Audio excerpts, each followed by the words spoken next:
Good morning, children. So, we have today the fresh topic, the next part of internal respiration. We have discussed regarding internal respiration और internal को क्या कहते हैं? Cellular. ठीक है? Cellular means already I have discussed inside the cell. तो inside क्या होता है? साइटोप्लाज्म, सबको पता है. तो first part that is glycolysis. First is glycolysis, मतलब breaking of, lysis means breaking of what? Glucose C6H12O6 inside the cytoplasm. और ये जब भी होगा इन एब्सेंस ऑफ ऑक्सीजन. लेकिन एक्चुअली क्या होता है, बहुत insignificant amount of oxygen is present. So glycolysis common pathway. One very important question either of 1 mark or MCQ comes. What is the common path of glycolysis? तो common path क्या होगा? Cytoplasm. ठीक है, वहां क्या होता है?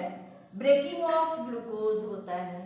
तो हमने डेफिनेशन डिस्कस किया है पिछले क्लास में कि when one molecule of glucose is broken down, it will release 2 molecule of pyruvic acid.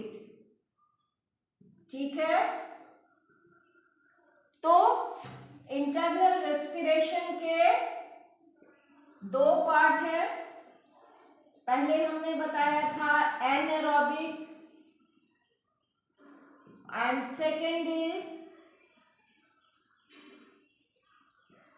aerobic. N means absence, oxygen when absent. तो ये पायरुविक एसिड चाहे ये एनारोबिक हो या एरोबिक हो, this breaking of glucose firstly in cytoplasm inside the cell has to take place. तो यहाँ क्या बनना है? Pyruvic acid. तो anaerobic respiration correlates to what? Glycolysis. ठीक है, तो हमने लास्ट क्लास में इफ यू रिकॉल बताया था वन कंसिडरेशन. वो कंसिडरेशन क्या था? When pyruvic acid is form. तो अब यहाँ 2 कंसिडरेशन था अगर याद होगा. इफ O2 एब्सेंट, तो क्या होगा? जब ऑक्सीडेशन होता है तो रिमूवल आउट ऑफ हाइड्रोजन होता है. तो जब ऑक्सीजन ही एब्सेंट है तो रिमूवल आउट ऑफ हाइड्रोजन क्या होगा? ब्लॉक हो जाएगा. ठीक है, जब ये ब्लॉक हो जाएगा तो एंड प्रोडक्ट क्या बनाएगा? In plant that is ethyl alcohol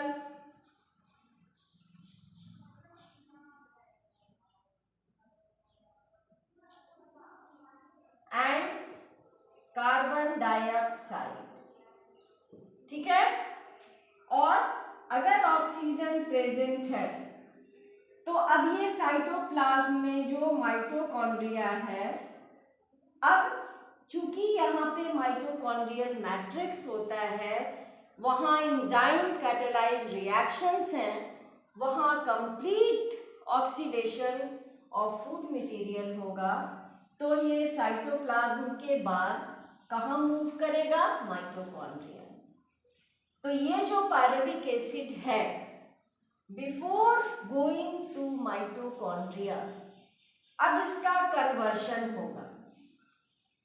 conversion कैसे होगा? हमने बताया था ये 3 कार्बन एटम कंपाउंड है. एक carbon atom in form of carbon dioxide release होगा ये मॉलिक्यूलर चेंज हो जाएगा यहाँ पे, तो अब ये pyruvic acid after removing out of one carbon atom as CO2 molecular form है। अब इसका फॉर्मेट क्या होगा? Acetyl co enzyme A. ये चेंजेस हुआ after removing out of one carbon atom. और जब भी रिमूवल होगा तो किस फॉर्मेट में होगा? Carbon dioxide. अब इसका मॉलिक्यूलर चेंज फॉर्म क्या हुआ? Acetyl coenzyme A. ठीक है, ये कितने कार्बन एटम का होगा? 2। Is that clear? अब ये एसिटाइल कोएंजाइम ए कहाँ जाएगा? माइटोकॉन्ड्रियल मैट्रिक्स में। अब यहाँ पे क्या होना है? Complete oxidation of food. तो यहाँ देखो, अब ये जो साइक्लिक चेंजेस होगा, साइक्लिक मूवमेंट होगा, इसको कहते हैं क्रेब्स साइकिल। तो एनारोबिक फॉर्म का फॉर्मेट क्या हुआ? ग्लाइकोलाइसिस। एरोबिक का क्या होगा? दैट इज क्रेब्स साइकिल, और इसको TCA साइकिल भी कहते हैं। क्रेब्स साइकिल डिटेल में नहीं पढ़ने हैं, but just as the introductory I will like to tell you कि ये Krebs he was a great biochemist, और उन्होंने सबसे पहले इसको ऑब्जर्व किया कि what happens actually in this cyclic event. तो ये एसिटाइल कोएंजाइम जैसे ही ये माइटोकॉन्ड्रियल मैट्रिक्स में जाएगा, it will react with water जो वहाँ प्रेजेंट है, और एक कंपाउंड जो 4 कार्बन एटम का है उसका नाम है OAA, that is ऑक्जेलो acetic acid. अब ये यहाँ पे लिख सकते हो, reacts with water and ऑक्जेलो acetic acid. ये कितने कार्बन का है? ये 4। तो अब ये कंबाइंड करके जो कंपाउंड बनाएगा वो कितने कार्बन एटम का होगा? 4 और प्लस ये 2 है, 6। इसको कहते हैं साइट्रिक एसिड। ये कितने का होगा? 6 कार्बन एटम कंपाउंड। ठीक है, अब ये यहां से रिमूवल, चूंकि कंप्लीट ऑक्सीडेशन होना है, तो whether you right removal of hydrogen और नॉट, इट्स बट ओबियस। अब यहाँ क्या होगा? एक एक कार्बन एटम रिलीज होगा, रिमूव आउट होगा, along with one removal of hydrogen, चूंकि ऑक्सीडेशन का प्रोसेस है, बर्निंग का। तो अब यहाँ पे एक carbon atom in form of carbon dioxide remove होगा। अब ये जो नेक्स्ट कंपाउंड बनाएगा वो 5 कार्बन एटम कंपाउंड का, इसको कहते हैं कीटो ग्लूटेरिक एसिड। ये 5 कार्बन एटम कंपाउंड। ठीक है, अब यहाँ से फिर चेंजेस होगा।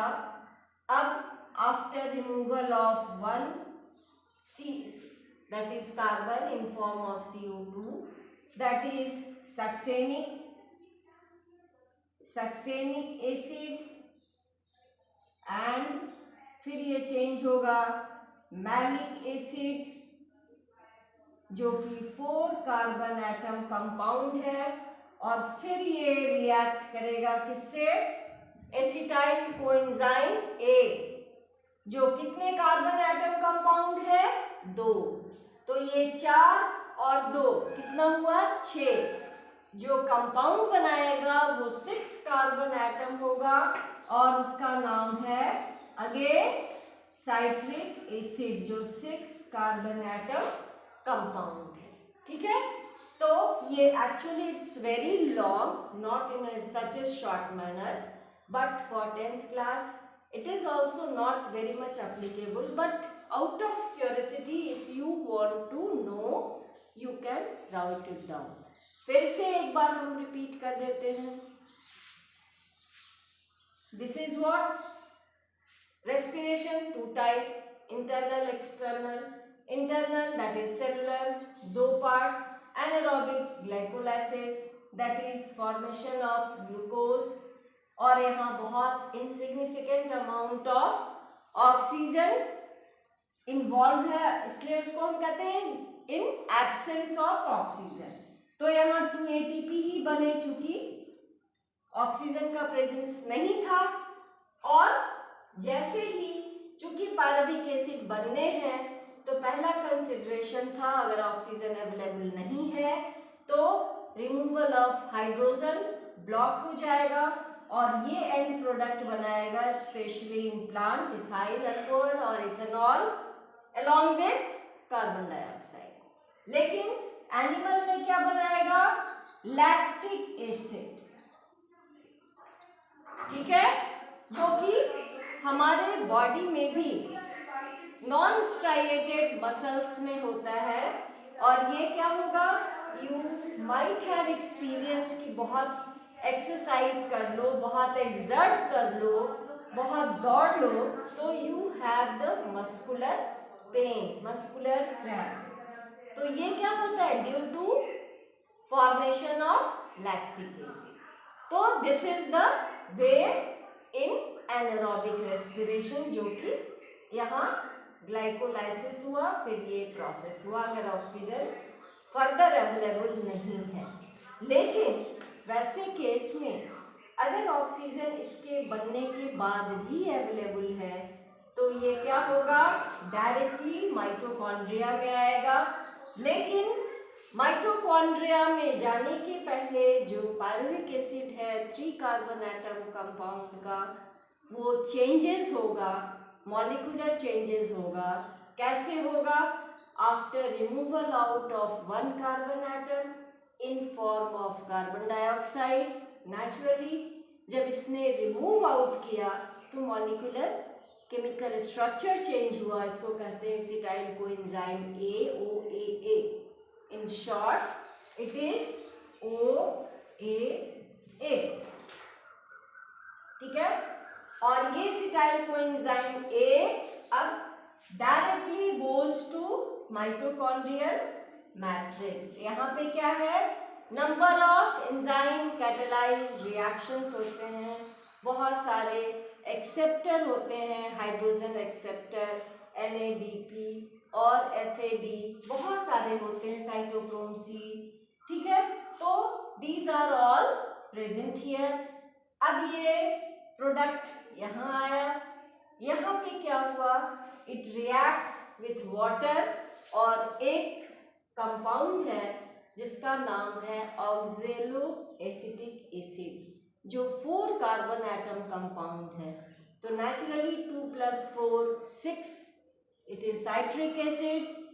Again after removal out of 1 carbon in form of carbon dioxide, वो क्या हो गया, 6 - 1 5 ketoglutaric acid. Again removal out succinic, malic, और ये जो है 4 carbon atom compound it will combine with 2 acetyl coenzyme A, जो कि अगेन फॉर्मिंग साइट्रिक एसिड, और वो क्या होगा, 6 कार्बन एटम कंपाउंड। ठीक है, तो इन शॉर्ट हम क्या कहते हैं, what we have observed here, Krebs cycle में initial product was what form, what was the product form at first, citric acid, जो 6 कार्बन एटम कंपाउंड है, और lastly again forming what, citric acid, जो कि अगेन 6 कार्बन एटम कंपाउंड है। तो हम कर सकते हैं in short, this is the cyclic event. अगर चाहते हो तो लिख भी से नोट डाउन भी कर सकते हो। साइक्लिक इवेंट फॉर्मिंग और starting from formation of first product that is citric acid and again coming back forming citric acid again। तो ये जो क्रेब्स साइकिल है, ये पूरा इवेंट क्या करेगा, 36 ATP। ठीक है, तो this is the thing happening in internal respiration और सेलुलर रेस्पिरेशन। 3 मार्क्स का क्वेश्चन आता है if you want to write, क्योंकि after finishing this chapter in one class only I will discuss the concern questions coming from this chapter. Is that clear? So this internal respiration you all have finished. तो suppose अगर ये question आता है, define internal respiration और cellular respiration, right it's event और steps. तो पहले क्या लिखोगे, internal respiration is the cellular respiration happening inside the cell. फिर लिखोगे 2 स्टेप्स, पहला दिस इज ग्लाइकोलाइसिस, दूसरा लिखोगे क्रेब्स साइकिल।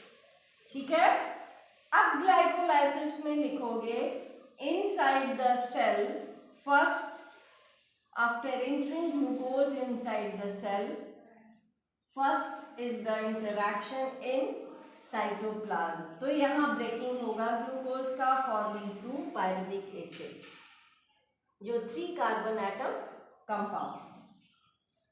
अब क्या लिखोगे, consideration lies first oxygen if absent, तो ये सारे इवेंट लिखोगे। If oxygen present then you will write this event. ठीक है, तो these are the complete description regarding internal respiration. ठीक है, और इससे क्वेश्चन आते हैं। If the question is of 1 mark, may be the very short definition और फॉर MCQ। दूसरा है 3 मार्क्स का question, very very important, differentiate between anaerobic and aerobic respiration. तो ये दोनों पढ़ने के बाद I think there should not be any problem to write down or discuss about anaerobic or aerobic, but again I am differentiating. You just listen very patiently. Anaerobic, absence of oxygen; aerobic, presence of oxygen. Anaerobic, incomplete oxidation of food. Here complete oxidation of food. Incomplete है 2 ATP form through glycolysis. Here complete oxidation है 36 ATP form involving Krebs cycle, and moreover this is all burning of food in stepwise, then releasing energy. ठीक है, इसलिए हमने last class में भी कहा था कि ये जो बर्निंग है this is quite different from combustion. वहाँ क्या होता है, all of sudden evolvement of energy. तो ये सारे स्टेप्स हैं। It is happening when relating to glycolysis, happening in cytoplasm of the cell. It is complete oxidation goes to mitochondria. So these are the basic difference between anaerobic and aerobic. Now we are going to complete, already it has completed the internal respiration. So now we will go to the next part of respiration, next type, that is external respiration.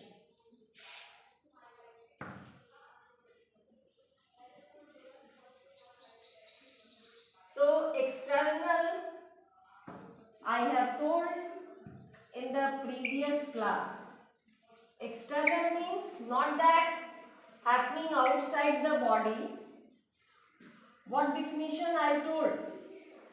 Respiration happening within the system. जब respiration system के अंदर होता है, और यहाँ क्या होगा, लिख लेना, नहीं लिखे हो तो, that is when respiration happening within the system, external, ठीक है, within the system. अब है within the system में concerned respiratory organ है, तो एक question that is very important, 5 marks, define the mechanism of respiration. जब ऐसा क्वेश्चन आएगा, it means it correlates to this one, within the system. ठीक है, तो यहाँ पे हम लोग first of all we will discuss one thing.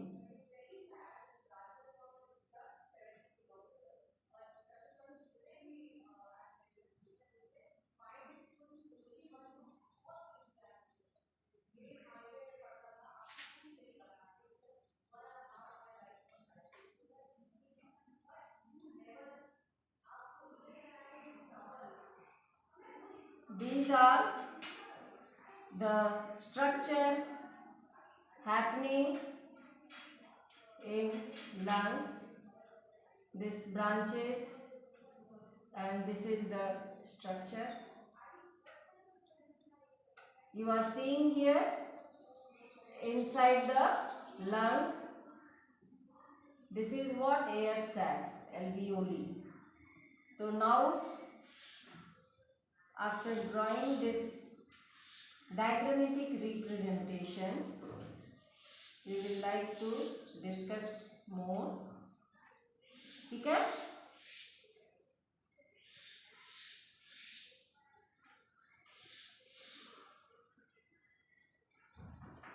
ये स्ट्रक्चर है लंग्स के इनसाइड मेम्ब्रेन का.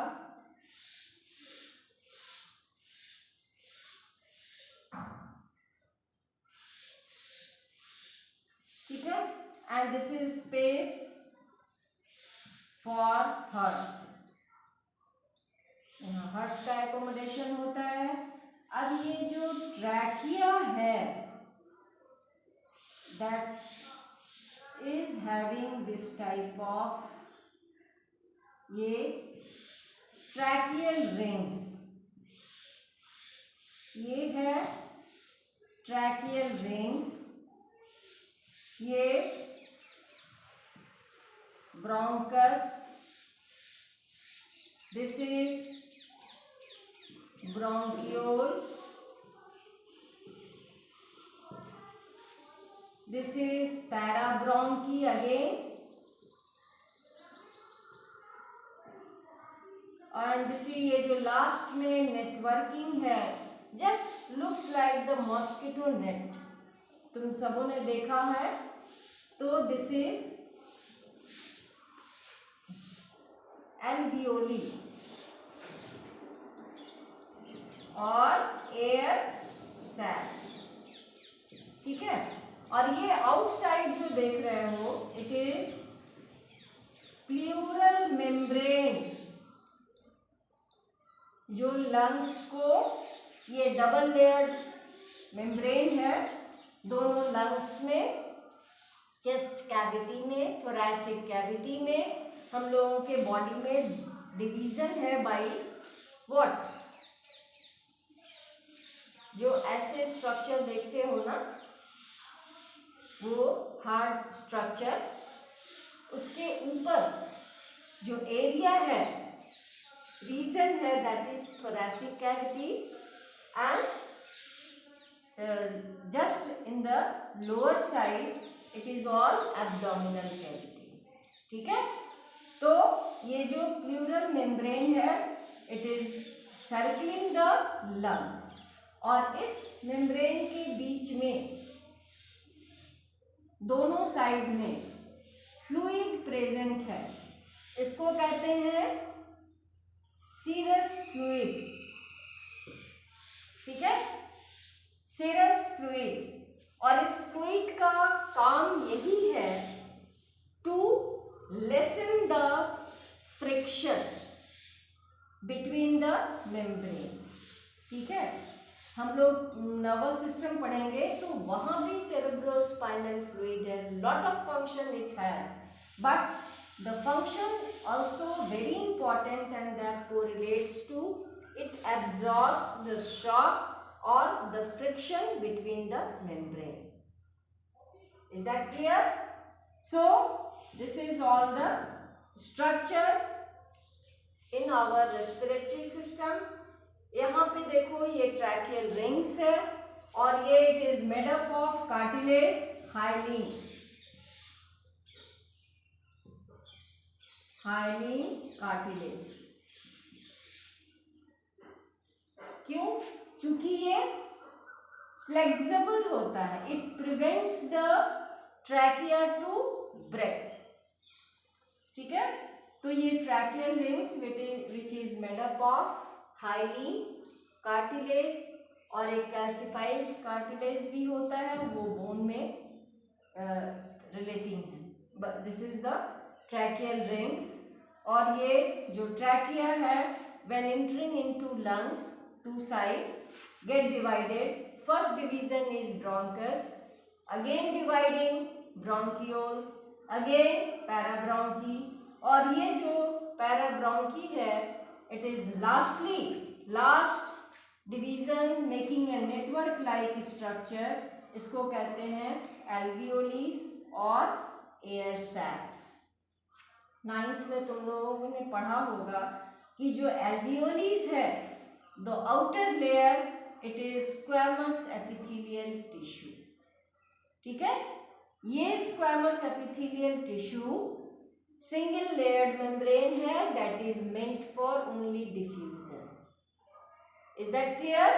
तो this is the structural pattern of the respiratory system. तो पहले फर्स्ट क्या लिखोगे? डेफिनिशन। सेकेंड 5 मार्क्स का क्वेश्चन होगा।